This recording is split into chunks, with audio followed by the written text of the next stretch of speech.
Hello, good evening guys. Today's topic about Windrax series day 74 and 75 అనమాట. Day 74లోకి వచ్చేసరికి chest and tricep, day 75లోకి వచ్చేసరికి legs and shoulders, ఇంకా forearm అనమాట. Forearm ఇంకా apps అనమాట. Weekly 1 times apps అనేది train చేస్తున్నాం.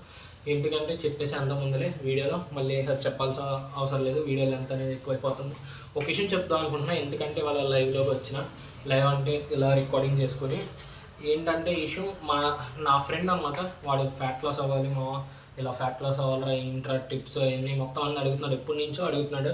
చెప్దాం అని ఇవాళ చాలాసేపు అడిగేసరికి ఇప్పుడు నన్ను నమ్మి ఒకడు వచ్చాడంటే వాడిని మనం పై స్థాయిలోకి తీసుకెళ్ళాలి. మనం ఈ స్థాయిలో ఉన్నాం అనుకో, వాడు ఈ స్థాయిలో ఉంటాడు. మన స్థాయి పైకి తీసుకెళ్ళాలి. మన సపోర్ట్ చేయాలి, వాడికి సపోర్ట్ చేస్తా, కన్ఫర్మ్గా సపోర్ట్ చేసి వాడికి హెల్ప్ చేస్తా. నాకేంది, నేను ఇప్పుడు ట్రైనర్గా కాదు, నేనేదో ఇప్పుడు ట్రైనర్కి బేసిక్స్ అనమాట. ట్రైనింగ్ మొత్తం అంతా పర్సనల్ ట్రైనింగ్కి బేసిక్స్ అనమాట. కన్ఫర్మ్గా చేస్తా. వాడి బాడీ మార్చి నేను వాడికి మాట ఇచ్చాను అనమాట. మాట నిలబెట్టుకుంటా, కన్ఫర్మ్గా నిలబెట్టుకుంటా. అంతే. వర్కౌట్స్ అనేది పెడతా. మహా అయితే ఇప్పుడు ఇంత లైవ్ చెప్పేసారా, పెడతా కన్ఫర్మ్గా. అంతే. ఇంకా బాయ్, తర్వాత కలుద్దాం. Bye, tata, see you, bye.